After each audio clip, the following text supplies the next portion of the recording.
میرے breast 46 inch کے ہو گئے تھے۔ جب گھر سے باہر نکلتی تو مجھے شرم بھی آتی، ہر وقت دوپٹے میں خود کو چھپا کے رکھتی۔ میرا وزن بھی بڑھ گیا تھا۔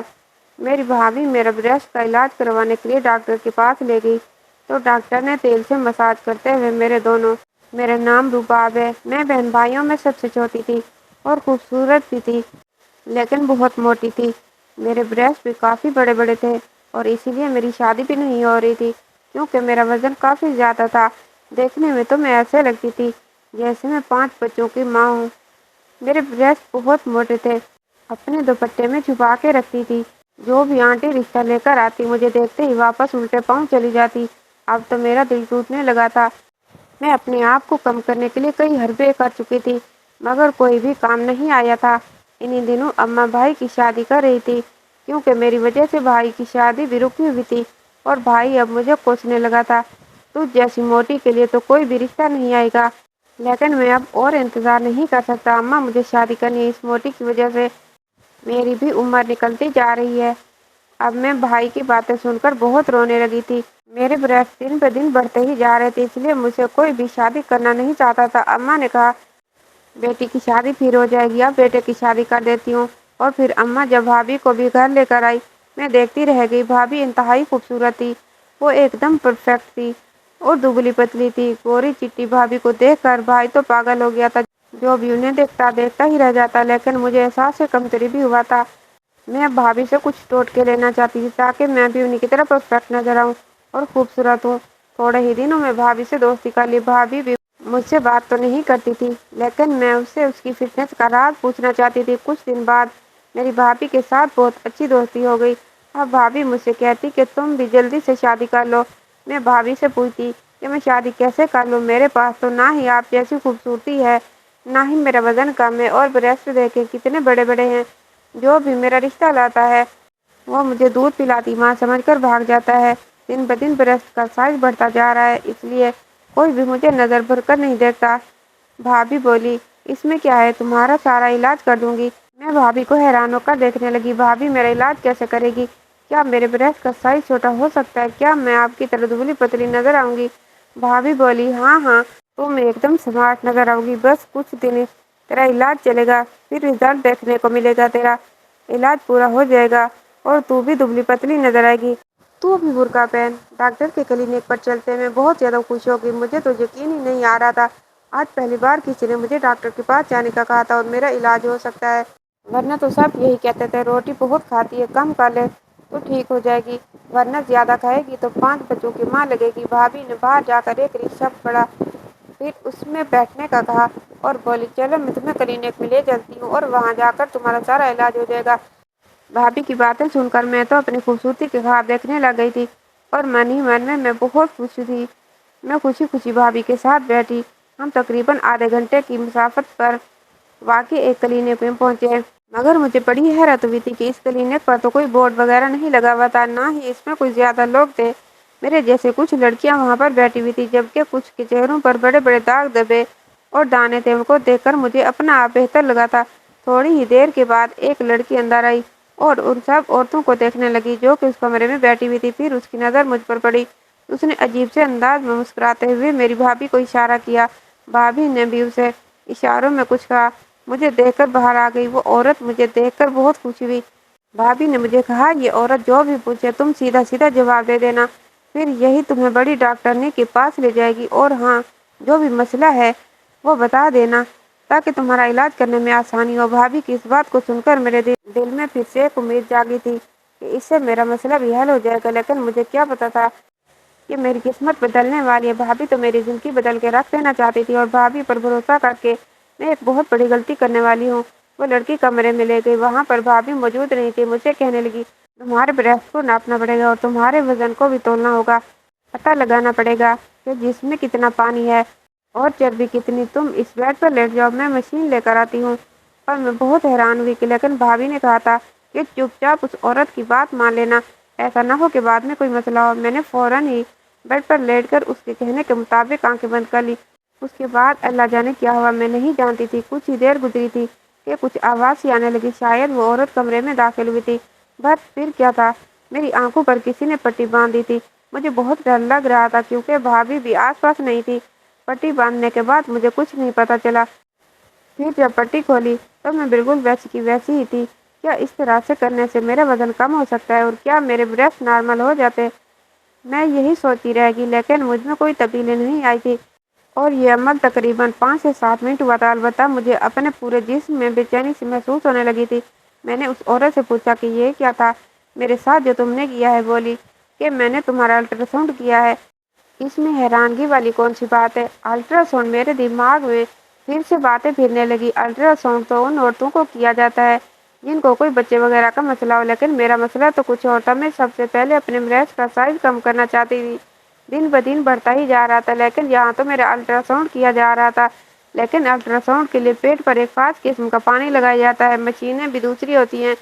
उस औरत ने मुझे हाथ तक नहीं लगाया था। फिर ये कौन सा अल्ट्रासाउंड था जो बिना देखे किया? मुझे बहुत अजीब सा लग रहा था। फिर वो मुझे अपने साथ बिठाकर बातें करने लगी। बोली कि तुम्हें कब से पता चला कि तुम्हारे ब्रेस्ट का साइज बढ़ने लगा है? तुम खाती कितना? और सारी बातें जो मैं बोल रही थी वो एक कापी पर लिख रही थी। यहाँ तक सारी मालूमात मुकम्मल हो गई तो उसने मुझे कहा, अब तुम बाहर आ जाओ और अपनी भाभी को अंदर भेजो। मैं डरते डरते बाहर चली गई। मुझे तो पता नहीं चला मेरा साइज कम भी हो पाएगा या नहीं। भाभी को मैंने अंदर कमरे में भेज दिया। खुद मैं दरवाजे के बाहर खड़ी हो गई। मुझे दरअसल अजीब लग रहा था मैं यहाँ खड़ी रहूँ। मैं तभी दरवाजे के करीब जाकर खड़ी हो गई तो मेरे कानों में भाभी और उस औरत की बातों की आवाज़ आने लगी। तब भी मुझे अंदर से हंसने की आवाज़ आई तो मैं हैरान हो गई कि भाभी की उस औरत से दोस्ती थी या वो उसे जानती थी पहले से ही, क्योंकि उन दोनों की हंसने की आवाज़ें बाहर तक आ रही थी। खैर मैं कुछ नहीं कर सकती थी, मेरी भाभी ही मेरा सब कुछ थी। मैं भी थोड़ी देर के बाद कमरे से बाहर आई। उनका चेहरा बिल्कुल सपाट था। कहने लगी, चलो जल्दी घर चलो, देर होगी, तुम्हारा भाई भी आने वाला होगा। मैं उनकी इस हड़बड़ी को समझ नहीं पाई। मैं उनके पीछे पीछे आ गई, लेकिन मैं भाभी से पूछना चाहती थी क्या मेरा इलाज मुमकिन है, लेकिन भाभी तो जल्दी में थी कि मुझे मौका ही ना मिला था। भाभी ने फ़ौरन जाकर सड़क पर रिक्शा लिया और उसमें बैठ गई। पूरा रास्ता भाभी ने मुझसे कोई बात नहीं की। वो गुमसुम सी रही, शायद अल्फाज का चुनाव कर रही हो मुझसे बात करने के लिए, लेकिन भाभी के सामने मेरी ज़बान भी नहीं खुली थी। आधे घंटे में घर पहुंचे। भाभी ने रिक्शे वाले को पैसे दिए और वापस भेज दिया। रिक्शा वाला मुझे बड़ी अफसोस भरी नज़रों से देख रहा था। लगता था जैसे उसे कुछ मालूम हो और वो मुझे बताना चाहता। उसने मुझे आवाज़ भी दी कि रुकिए, बात सुनिए। भाभी ने जैसे उसे झिड़क कर वहाँ से भगा दिया था। मैं बहुत परेशान हुई। मेरा तो दिल चाह रहा था कि भाभी से सारी बातें पूछ लूँ, उनसे कहूँ मैं भाई को बता दूँगी, लेकिन मैं क्या कर सकती थी? मेरा वज़न बहुत ज़्यादा था और साइज़ भी बहुत बड़ा था और इसके लिए भाभी ने ही इलाज करवाना था। जैसे ही हम घर में दाखिल हुए, भाभी मुझसे बात करने के बजाय अपने कमरे में चली गई। मैं भी उनके पीछे पीछे गई कि शायद वो मुझे मेरे इलाज के बारे में कुछ बताएंगी, मगर उन्होंने फ़ौरन से दरवाज़ा बंद कर लिया और मैं बाहर की तरफ खड़ी देखने लगी। काफ़ी देर तक भाभी का इंतज़ार किया, मगर वो कमरे से बाहर नहीं निकली। इसी तरह मुख्तलिफ ख़यालात सोती अपने कमरे में आ गई थी। अम्मी ने मुझे कहा कि भाभी तुमको बुला रही है। मैं बाहर गई तो भाभी बहुत खुश लग रही थी। मेरे गले लगकर बोली, तुम मेरी सबसे अच्छी बहन हो। मैं आज से बहुत खुश हूँ, तेरा इलाज तो हो ही जाएगा। भाभी के चेहरे से खुशी के रंग झलक रहे थे। उन्होंने मुझे अपने पर्स से 2000 रुपये निकाल कर दिए और बोली, जो भी दिल करे मेरी तरफ से खा लेना। मैं परेशान होकर बोली, भाभी तुम मुझे मेरे इलाज के लिए लेकर गई थी और अब खाने के लिए मज़ीद पैसे दे रही हो, ये क्या बात हुई? मेरे पूछने पर भाभी हंस पड़ी। हाय, इसमें क्या बात है? तुम खाना पीना आज कर लो, कल से तुम अच्छी तरह से डाइटिंग कर लेना और मैं तुम्हारा इलाज भी करवाऊंगी। और हाँ, डॉक्टर ने मुझे दवा भी दी है। उस दवा से 2 हफ्ते में तुम्हारे पेट की चर्बी पिघलकर ख़त्म हो जाएगी। और एक ऑयल भी दिया है। ऑयल अपने ब्रेस्ट पर लगाकर अच्छे से मसाज करोगी तो जल्द से जल्द इस मसले से भी निजात पाओगी। भाभी की यह बात सुनकर मैं बहुत खुश हुई। अच्छा, क्या वाकई? मुझे तो लगा था कि उसने कोई खतरे वाली बात की है या शायद मैं लाइलाज हूँ, मेरा कोई इलाज नहीं हो सकता। मेरी बात पर भाभी हंस पड़ी और फिर बड़ी शैतानी मुस्कुराहट चेहरे पर सजा कर बोली, तुम्हारा इलाज है मेरी जान, बस तुम थोड़ा सा सब्र करने की ज़रूरत है। भाभी के ऐसे तासरात देकर मुझे घबराहट महसूस हो रही थी, मगर फिर खामोश हो गई। हमें पता ही नहीं चला कि मेरा भाई कब घर आ गया। उसने और असद ने खूब मजाक किया। हम लोगों के बाहर से खाना मंगवाया और खाया। सब कामों से फारिग होकर भाभी मेरे कमरे में आई और उसके हाथ में छोटी सी शीशे की बोतल थी। मेरी तरफ देखते हुए बोली, یہی وہ دوا ہے جو ڈاکٹر نے مجھے دی ہے۔ اگر تم اس آئل کو اپنے بریسٹ پر لگاؤ گی تو بریسٹ کی چربی پگھل جائے گی۔ میں نے بھابھی سے کہا، اس سے کیا ہوگا؟ یہ تو بہت تھوڑا سا ہے۔ نہیں، اس سے تو اصل اثر ہوگا، یہ بہت تاثیر والا ہے۔ یہ کہہ کر بھابھی نے وہ بوتل مجھے دکھائی، اس میں خاص قسم کا تیل تھا۔ بھابھی نے مجھے بتایا کہ اس تیل کو بریسٹ پر ڈال کر تھوڑا سا مساج کر کے رات کو سو جانا۔ تمہارا وزن کم ہونے کی وجہ سے تمہارے جسم میں بہت ساری تبدیلیاں آنا شروع ہو جائیں گی۔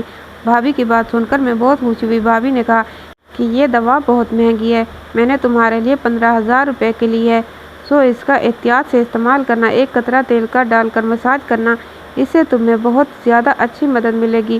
میں بھابھی کی بات سن کر بہت شکر گزار ہوئی۔ پھر بھابھی کو کچھ یاد آیا اور وہ بولی، ہم بات سنو، تم اس دوا کو لگانے کے بعد تم اپنے کمرے میں ہی رہنا، کہیں ادھر ادھر مت جانا، اس سے نیند بہت آتی ہے۔ جی بھابھی، میں نہیں جاؤں گی، آپ فکر نہ کریں۔ ہاں، بہت اچھی ہے، چلو اب میں چلتی ہوں، رات بہت ہو گئی۔ یہ کہہ کر بھابھی میرے کمرے سے چلی گئی اور میں نے شیشی کو دیکھنے لگی جو بہت ہی چھوٹی سی تھی۔ اس میں جیسا لگتا تھا تیل نہیں بلکہ زہر کے قطرے ہوں۔ میں نے یہ سب بولا تو ایک عجیب سی بدبو میرے ناک سے ٹکرائی تھی۔ خیر، میں نے دروازہ بند کیا اور اس کا استعمال کرنے کے بعد میں سو گئی۔ مجھے اس رات بہت گہری نیند آئی تھی۔ کافی دیر میں سوتی رہی، بالکل ایسے ہی جیسے کوئی بے ہوش ہوتا ہے۔ صبح کے تقریباً 10 بجے اماں نے میرا دروازہ زور زور سے بجایا۔ اماں کی دستک سن کر میں بھی بہت زیادہ ڈر گئی تھی، کیونکہ ایسا پہلے کبھی نہیں ہوا تھا۔ اٹھتے ہی میری نظر گھر پر پڑی تو میں حیران رہ گئی تھی کہ صبح کے 10 بج رہے تھے، حالانکہ ایسا ہونا نہیں چاہیے تھا۔ صبح کے 10 بجے آج تک بھی نہیں سوئی تھی۔ میں نے ہمیشہ اپنی زندگی میں ایک روٹین رکھی تھی۔ پھر جیسے ہی میں نے دروازہ کھولا تو اماں کی مجھ پر نظر پڑتے ہی پریشان ہو کر مجھے دیکھنے لگی۔ ارے بیٹی، کیا ہوا؟ تم تو بہت جلدی اٹھ جایا کرتی ہو، آج ایسی کیا بات ہوئی؟ اماں کے کہنے پر میں واقعی خود کو حیرت سے دیکھ رہی تھی۔ میری جسم سے بدبو آ رہی تھی۔ مجھے لگا جیسے میں کسی کیچڑ بھرے بازار میں سوئی ہوں، کیونکہ میرے کپڑوں سے ہی عجیب قسم کی بدبو آ رہی تھی۔ وہ تو شکر ہے کہ اماں نے اس بدبو کو محسوس نہیں کیا تھا۔ میں ناشتے پر جانے سے پہلے ہی نہانے کے لیے اپنے کمرے میں چلی گئی۔ نہا دھو کر باہر نکلی، اپنا تر و تازہ محسوس ہوا۔ اس طرح سونے سے پہلے میرے کپڑے کبھی بدبودار نہیں ہوئے تھے، لیکن آج تو ایک عجیب ہی معاملہ میرے ساتھ پیش آ رہا تھا جس کا سر پیر مجھے نظر نہ آ رہا تھا۔ تھوڑی ہی دیر بعد میں ناشتے پر گئی۔ بھابھی بھی میرے ساتھ تھی۔ مجھے دیکھ کر بھابھی بہت خوش ہو رہی تھی، بولی کہ رات کو نیند کیسی آئی؟ میں بھابھی کو یہ بھی نہیں کہہ سکتی تھی کہ مجھے بہت زیادہ نیند آئی تھی، بلکہ نشے والی نیند آئی، کیونکہ اماں بھی ساتھ بیٹھی تھی اور ہو سکتا تھا کہ اماں مجھے اس بات پر ڈانٹ بھی دیتی کہ تم بھابھی کے ساتھ اکیلی کلینک میں کیوں گئی تھی۔ یوں میں چپ رہی۔ تھوڑی دیر بعد بھابھی نے خود ہی مجھے اپنے کمرے میں آنے کا اشارہ کیا۔ میں جیسے ہی ان کے کمرے میں گئی تو وہ بہت زیادہ خوش تھی۔ بولی کہ دیکھو بہن، وزن ایک دن میں کم نہیں ہوتا، تمہیں کچھ مہینے محنت کرنا پڑے گی، اس تیل کا باقاعدگی سے استعمال کرنا ہوگا، لیکن اس سے پہلے ہی میں تمہارا ایک جگہ ٹیسٹ کروانا چاہتی ہوں۔ اس ٹیسٹ کے بعد زیادہ اچھے سے پتہ چلے گا کہ تمہیں کون سی دوا کی ضرورت ہے۔ تم تو جانتی ہو تمہارا موٹاپا خطرناک حد تک بڑھ چکا ہے۔ اب تم کسی سے شادی کرو گی تو وہ تمہیں اپنی ماں کے برابر سمجھے گا، کیونکہ تمہارا وزن بہت زیادہ ہے۔ یہ بات سن کر میں ڈر گئی۔ میں نے کہا، بھابھی آپ نے جو ٹیسٹ بھی کروانا ہے میں آپ کے ساتھ چلنے کو تیار ہوں، لیکن خدا کے لیے میرے موٹاپے کا کچھ کر لیں۔ بھابھی نے بھی ڈاکٹر کا کورس کیا تھا، اس لیے مجھے اس پر بہت زیادہ بھروسہ تھا۔ بھابھی نے کہا تھا کہ آج شام کو چلیں گے۔ شام کو میں تیار ہو گئی۔ بھابھی نے اسی طرح ایک رکشے والے کو بلایا اور مجھے لے کر اس کلینک میں چلی گئی۔ میں اسی وجہ سے پر اعتماد تھی کیونکہ میں پہلے بھی ایک بار یہاں آ چکی تھی۔ بھابھی بولی، تو اسی طرح کرسی پر بیٹھ جا، میں تھوڑی دیر بعد ڈاکٹر صاحبہ کو لے کر آتی ہوں۔ میں کرسی پر بیٹھی تھی۔ ڈاکٹر صاحبہ چند منٹ بعد تشریف لے آئی۔ پھر ان کے آتے ہی مجھے پسینے آنے لگے اور وہ بری طرح ہنسنے لگی اور کہنے لگی، سمارٹ لگ رہی ہو، جبکہ میں حیران تھی کہ ایسا تو کچھ نہیں تھا، میں پتلی لگ رہی ہوں۔ کیا یہ لوگ مجھے بیوقوف سمجھ رہے تھے؟ میں نے دیکھا اس عورت کے ہاتھ میں کپڑے تھے جو نئے اور جدید طرز کے لگ رہے تھے۔ اس عورت نے 2 کپڑے بھابھی کو دیے۔ بھابھی نے ایسے کپڑے لے کر مجھے دی اور بولی، جاؤ جا کے غسل خانے میں یہ کپڑے تبدیل کر کے آؤ، اسی میں تمہارا چیک اپ ہوگا۔ میں نے کپڑے دیکھے تو وہ کسی دلہن جیسے لگ رہے تھے۔ لگ ہی نہیں رہا تھا کہ ان کپڑوں میں میرا چیک اپ ہوگا، کیونکہ یہ کپڑے ہاسپٹل کے ہرگز نہ تھے۔ میں ہاسپٹل کے کپڑوں سے واقف تھی، وہ تو پہننے میں آرام دہ ہوتے ہیں، جبکہ یہ کپڑے بہت زیادہ چمکیلے بھڑکیلے تھے۔ میں حیرت زدہ نگاہوں سے بھابھی کو اور اس لڑکی کو دیکھنے لگی۔ ارے جاؤ، پہن کر آؤ، میں تمہارا انتظار کر رہی ہوں۔ میرے پاس اتنا وقت نہیں ہے، और भी मरीज हैं। ये कहकर वो सोखाने में गई। वहाँ जाकर वो कपड़े तब्दील करके बाहर आ गई। वो कपड़े मुझे पूरे थे, वरना अमूमन इस तरह के कपड़े मुझे कभी पूरे ना आते थे। वो औरत मुझे कपड़े पहनाकर एक कमरे में ले गई। मुझसे कहने लगी, तुम यहीं थोड़ी देर बैठो, और हाँ, तुमने सामने शीशे को देखना, हिलना जुलना नहीं है। मैं उस औरत की हिदायत पर अमल करने लगी। सामने बहुत बड़ा शीशा रखा हुआ था जिसमें देख रही थी। यहाँ बैठे मुझे काफ़ी देर गुजर गई थी। फिर आहिस्ता आहिस्ता मुझे नींद तारी हो गई। अब मुझे होश ही नहीं रहा था।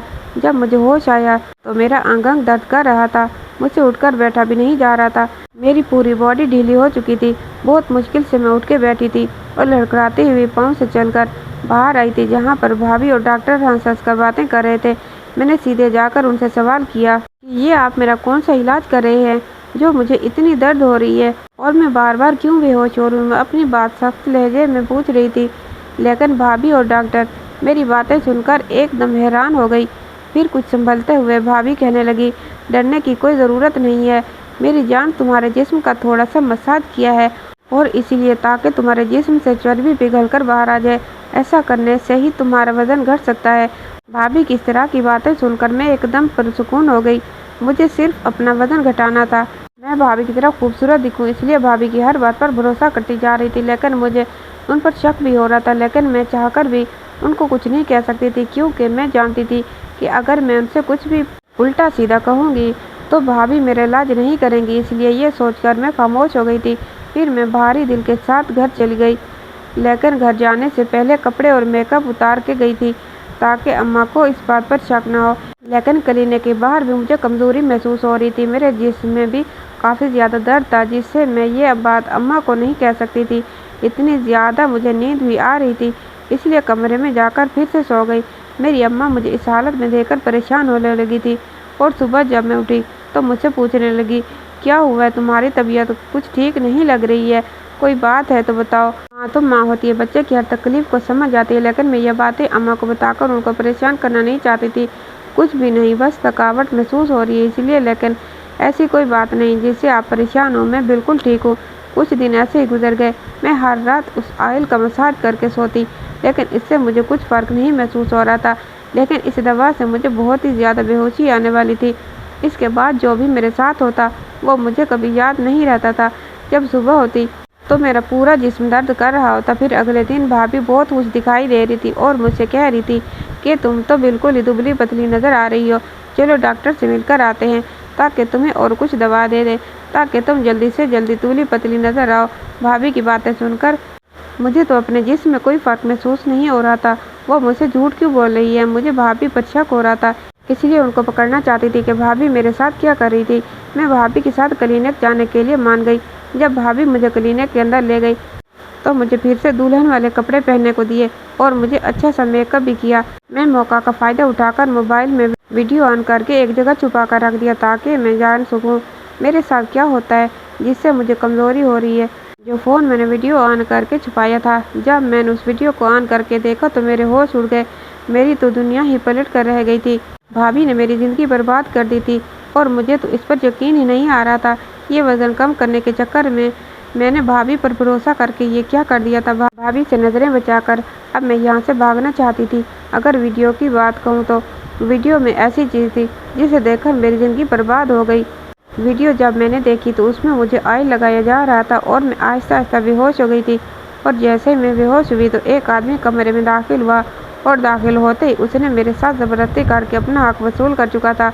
और भाभी और डॉक्टर मिलकर मेरा वीडियो बनाने लग गए थे और ये वीडियो शायद यूट्यूब पर अपलोड करने वाले थे। ये सब देखकर तो मुझे चक्कर आने लगे थे। ये मेरे साथ भाभी ने क्या कर दिया था।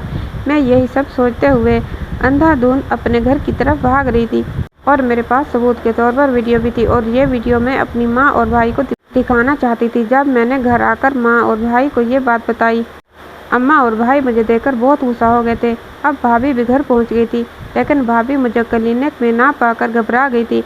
लेकिन भाभी के घर पहुंचने से पहले भाभी की सच्चाई माँ और भाई को बता दी थी। भाभी के घर आते ही भाई ने उनके मुंह पर थप्पड़ रसीद किया था। तो फिर भाभी चीख कर बोली, क्यों मुझ पर हाथ उठा रहे हो। तो भाई ने चीख कर भाभी को ये कहा कि तुमने क्या किया मेरी बहन के साथ। मैं अब तुम्हें एक लम्हे के लिए भी इस घर में नहीं रख सकता, इसलिए मैं तुम्हें तलाक देता हूँ। 3 बार तलाक देने के बाद इतने में पुलिस भी आ गई थी। पुलिस ने आते ही भाभी को गिरफ्तार करके लेकर चली गई थी और जो भी उसके पास था सब पुलिस ने डिलीट कर दिया था। भाभी जिनके साथ मिलकर ऐसा काम कर रही थी, पुलिस ने भाभी की मदद से उनके ग्रुप वालों को भी गिरफ्तार कर लिया था। मैं वाहिद लड़की नहीं थी जो भाभी ने मेरे साथ ऐसा किया था। मेरी जैसी कई लड़कियां थी जिनकी भाभी ने ज़िंदगी बर्बाद करके रख दी थी। पुलिस भाभी को लेकर चली गई थी, लेकिन मेरी ज़िंदगी तो बर्बाद होकर रह गई थी। अब मैं कुंवारी नहीं रही थी, अब मेरा कुंवारापन छिन चुका था। अब कौन मुझसे शादी करता। मैं और माँ गले मिलकर फूट फूट कर रोती। जो मेरी किस्मत में था वो मेरे साथ हो गया था, इसलिए अपने घर वालों को बताए बगैर कोई भी काम करना नहीं चाहिए था। हर बात अपनी माँ से शेयर करनी चाहिए ताकि आपको ज़िंदगी जीने में आसानी हो। आज की कहानी आपको कैसी लगी कमेंट बॉक्स में ज़रूर बताइएगा और अच्छी लगी हो तो शेयर कीजिएगा।